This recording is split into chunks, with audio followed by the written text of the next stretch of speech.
Olá, sejam muito bem-vindos novamente ao compartilhamento da Bhagavad Gita. E eu continuo aqui incentivando todos a ouvir a Bhagavad Gita. Por que ouvir a Bhagavad Gita? Porque a Bhagavad Gita é a canção do Supremo e esta canção ela traz uma imersão dentro do universo divino, superior, supremo, infinito. E a Bhagavad Gita, ela vai nos guiar nesta canção, de verso em verso, a canção se desenrola dentro desse processo, desse universo superior, adquirindo um gosto superior, adquirindo uma fortuna inestimável através do nosso conhecimento, o nosso conhecimento da nossa alma, de quem realmente somos. Nós somos a centelha divina, nós estamos aqui neste mundo material para entender isso. Leve o tempo que levar, aconteça o que acontecer, nós estamos aqui para entender que nós não somos um corpo e nós somos uma alma. E essa alma, ela está aqui agora, neste corpo. Ela está usando os sentidos neste corpo. O corpo, ele tem os sentidos, ele tem o sentido da vida, que é viver, trazendo para a nossa realidade material essa essência espiritual. Ou seja, a gente viver em um corpo material, em um mundo material, em um mundo dos sentidos, buscando o sentido da vida, que é o descobrimento e a consciência de Deus. Ou seja, o redescobrimento daquilo que nós somos e que esquecemos temporariamente, porque quando entramos neste corpo, nós nos esquecemos que nós somos uma centelha divina e mergulhamos nesse universo material para que possamos adquirir as qualificações necessárias para que um dia a gente habite a casa de Deus, habite o reino de Deus, habite os reinos superiores ou o reino superior, onde está o Supremo Deus, na sua morada, que na filosofia védica chama-se Krishna Loka, o Goloka Vrindavana, ou seja, o planeta, né? A palavra planeta chama-se Loka. Goloka Vrindavana, o Krishna Loka, ou seja, planeta onde habita o Supremo Deus dentro da filosofia védica. Lembre-se, nós estamos aqui lendo e estudando filosofia védica da Bhagavad Gita para honrar a nossa alma e para buscar o entendimento que nós somos uma centelha divina, original, criada pelo Supremo Deus. E isso é fantástico, isso é motivo para que a gente continue a ouvir a Bhagavad Gita, ouvindo, eu já estou servindo a Deus, porque eu estou abrindo meus ouvidos para servir a Deus mais e melhor nesta minha caminhada material. Estamos no capítulo 15, estamos estudando o Yoga da Pessoa Suprema. O Yoga significa união, a palavra Yoga significa união. Então, como me unir ao Supremo através do Yoga, através da união? Existem várias formas de nos unir a Deus. E hoje vamos ao capítulo 16. Aliás, capítulo 15, verso 16. Repetindo, capítulo 15, verso 16. Om Gyana Timirandasya Gyana Jana Salakaya Shakshu Militaya Tasmai Shri Guruve Namaha. Embora eu tenha nascido na mais escura região da ignorância, esse mundo material, o meu mestre espiritual abriu meus olhos com a tocha do conhecimento transcendental.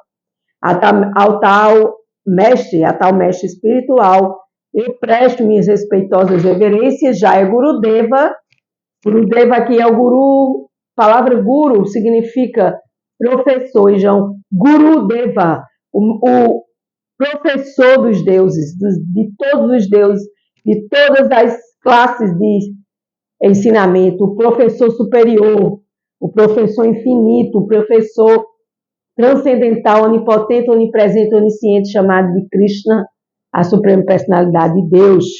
Verso 16. Então eu nasci nessa escuridão e o meu mestre abre meus olhos com a tocha do conhecimento da Bhagavad Gita para que eu possa ouvir, enxergar, eu possa viver uma vida mais voltada para as coisas de Deus e menos para as coisas da matéria.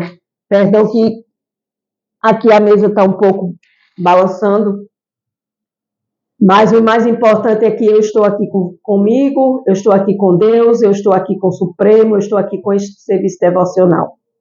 Verso 16. Há duas classes de seres, as falíveis e as infalíveis. No mundo material, toda entidade viva é falível. Isso é praxe. Isso é o ponto principal disso tudo. No mundo material, toda entidade viva é falível. E no mundo espiritual, toda entidade viva se chama infalível. Então, eu gostaria muito de me tornar em uma entidade infalível, ou seja, que possa errar menos e que possa estar conectada mais com esse mundo mais real, com esse mundo eterno, com esse mundo transcendental, que não é o mundo material, porque o mundo material é um mundo finito, é um mundo falível. Então, vamos aqui ao significado de Srila Prabhupada, salve Srila Prabhupada, que trouxe os comentários e os significados da Bhagavad Gita. Então, vamos ler.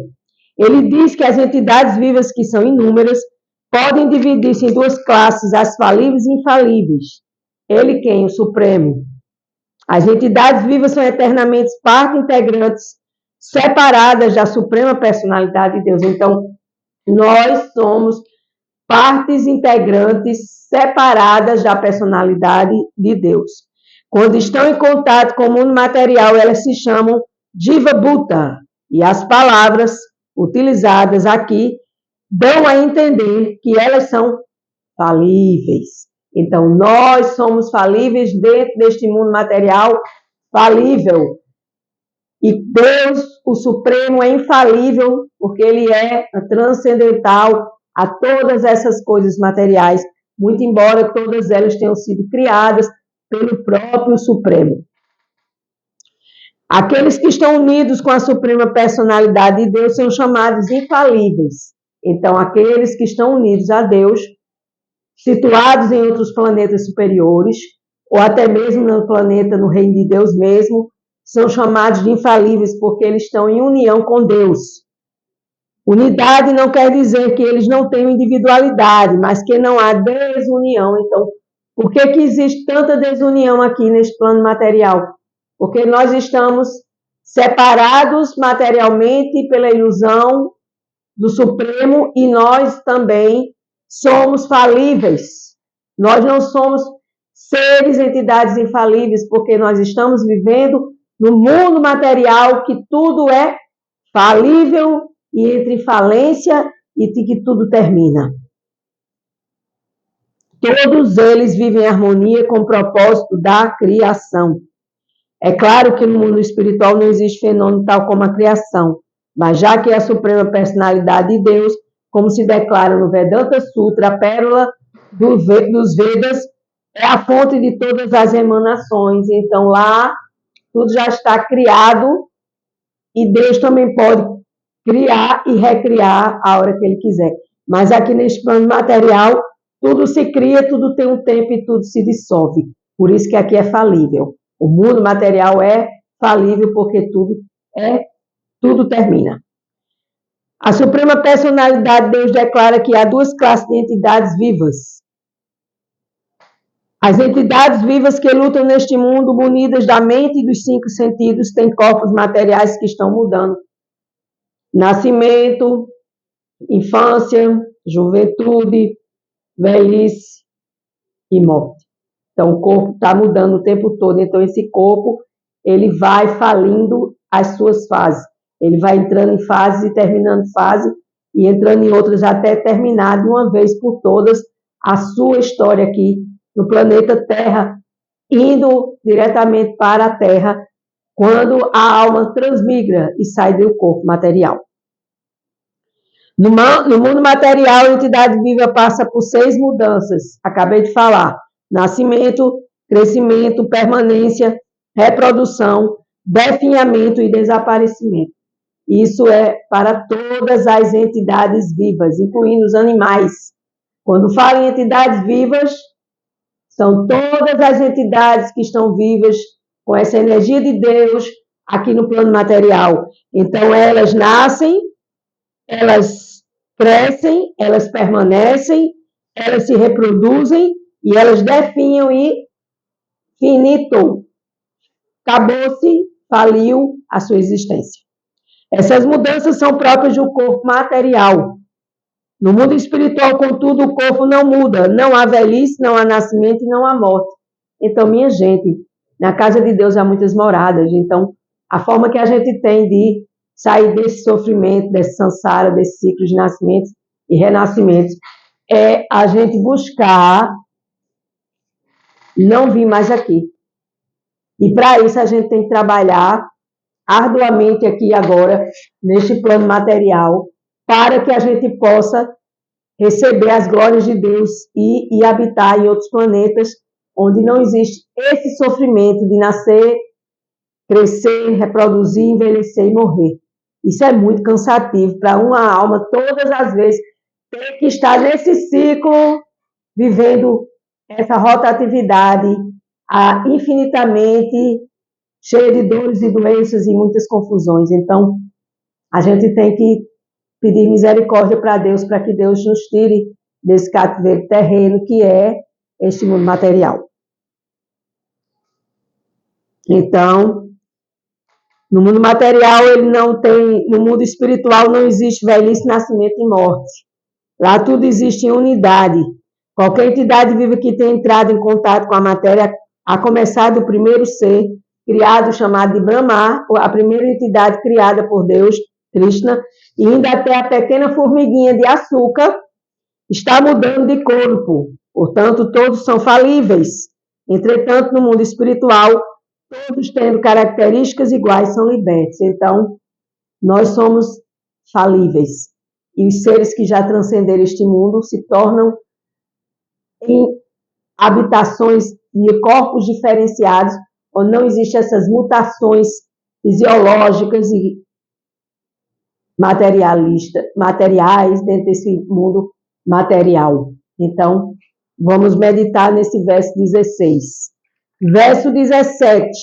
Além desses dois, há também a maior personalidade viva, a alma suprema.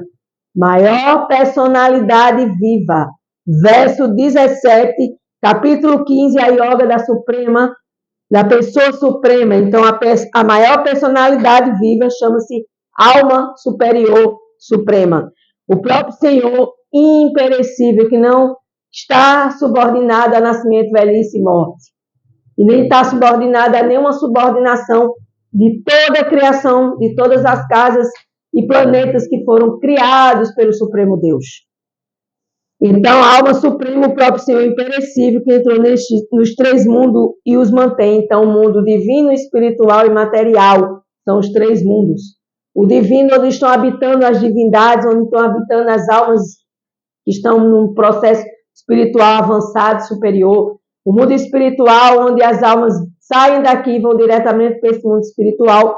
E lá, talvez venha para cá, talvez não, mas, consequentemente, pelo apego à terra e aos bens materiais e pelo karma, a gente termina voltando para a terra para viver tudo isso. Então, as inúmeras entidades vivas, algumas das quais são condicionadas e outras libertas, está a personalidade suprema, que é Paramatma. Paramatma, a grande alma. Atma, a pequena alma que somos nós. Então, o significado é que entre todas as entidades vivas condicionadas ou libertas, condicionadas materialmente, libertas espiritualmente, Há uma personalidade viva suprema, a suprema personalidade de Deus, que as mantém com suas diferentes atividades, fornecendo condições favoráveis ao desfrute. Lá no mundo espiritual também tem prazer, também tem desfrute, só que não é esse desfrute material condicionado que nós vivemos aqui neste mundo terreno, neste mundo material, né? Então, meditemos também nesse verso. Nós precisamos sair deste enredamento, né? E habitar esse mundo onde não tem essa condição de falência, né? Falência do próprio corpo, né? Que começa com o próprio corpo dentro desse processo de viver e morrer, materialmente falando, né? A personalidade de Deus, a suprema personalidade de Deus, situa-se no coração de todos como Paramatma. Então, Deus está no nosso coração como Paramatma, supervisionando todas as entidades vivas. Então, ninguém está sem um supervisor. Nós temos um supervisor que é a suprema personalidade de Deus, Paramatma. E o homem que tem sabedoria pode compreender este processo, habilitando-se a alcançar a paz perfeita. Mas aqueles outros que não querem saber estão perdidos na ilusão, vivendo uma paz imperfeita, que não existe paz imperfeita, né? Aqui no mundo material, a paz ela sempre vai e vem, mas aí quando a gente tem essa paz interior, essa paz superior, essa paz transcendental, a gente pode se igualar a essa paz que esses seres habitam nessas moradas de Deus transcendentais e espirituais. Lembre-se, tudo aqui é falível, a começar de nós, nossas almas em corpos falíveis, mas habitando outros planetas nós passaremos a sermos infalíveis, de acordo com a orientação aqui dada pelo próprio Supremo Krishna na Bhagavad Gita, no verso 16 e 17. Para terminar, vamos ao verso 18. Porque sou transcendental, situado além do falível e do infalível, e porque sou maior, sou celebrado tanto no mundo quanto nos Vedas como a pessoa suprema. Todos celebram Deus. Deus é a pessoa a ser celebrada com os diversos nomes: Buda, Allah, Jeová, Krishna, Oxalá, e por aí se vai, né? Então, aos muçulmanos que chamam de Allah, né? Também é apenas um com vários nomes, com essa designação da Bhagavad Gita, da ciência suprema, acreditando ou não, entendendo ou não, a realidade é essa, que Deus é infalível e é celebrado em todos os mundos, tanto nos Vedas, na filosofia védica, como em outras filosofias, no mundo cristão, no mundo budista, no mundo espírita, no mundo espiritualista, e até aqui neste mundo material, nós levantamos a mão para o céu e agradecemos, nós pedimos a Deus várias coisas, que isso não está bem correto, né? Porque nós temos que servir a Deus e não pedir nada a Deus, né? Ninguém, nem a alma condicionada, nem a alma liberta, pode superar a suprema personalidade de Deus, Krishna. Portanto, a maior das personalidades é Deus, Krishna. Aqui está claro que as entidades vivas e a suprema personalidade de Deus são indivíduos. A diferença é que as entidades vivas, quer no estado condicionado, quer no estado liberto, não podem exceder as potências inconcebíveis da suprema personalidade de Deus. Por quê? Porque Deus tem tudo infinitamente e nós temos tudo finito. Nós podemos nos igualar a Deus, mas não podemos ser Deus. Mas mesmo assim, aqui nesta matéria, nós queremos ser Deus porque nós queremos controlar. E quando eu falo nós, eu me incluo também nisso. Queremos controlar, queremos que as coisas sejam assim, queremos isso, queremos aquilo.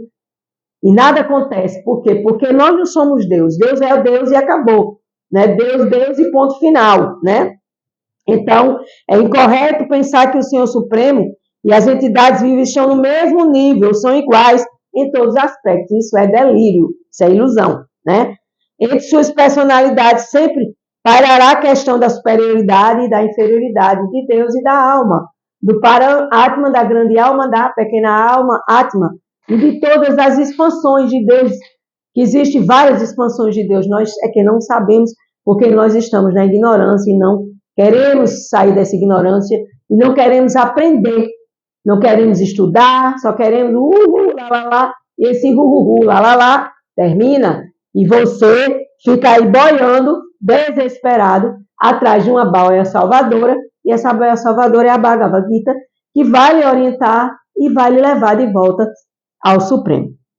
Então, Deus e as entidades vivas são indivíduos, só que Deus é o Supremo e nós somos o pequeno, as pequeninas supremas alminhas, né? As pequeninas individuais alminhas habitando corpos, e Deus é a suprema personalidade de Deus sempre. Então, ele tem que ser celebrado, tem que ser amado, ele tem que estar sempre em evidência, né? Então, para terminar, significa que a suprema personalidade de Deus está se manifestando e difundindo seu brilho, sua refulgência espiritual, que é a iluminação. E essa suprema personalidade também tem um aspecto localizado no nosso coração, que é Param-Atma. E assim, ele é o que ele deseja ser, e ele está em tudo, está em todos, pois ele é onipresente, está presente em tudo, onisciente, ele tem ciência de tudo, e onipotente, e as suas potências são inconcebíveis e eternas. Então, Namastê, Hare Krishna, continue ouvindo Bhagavad Gita, sim ou não, estarei sempre aqui, servindo a Deus com muito amor, devoção e gratidão. Hare Krishna.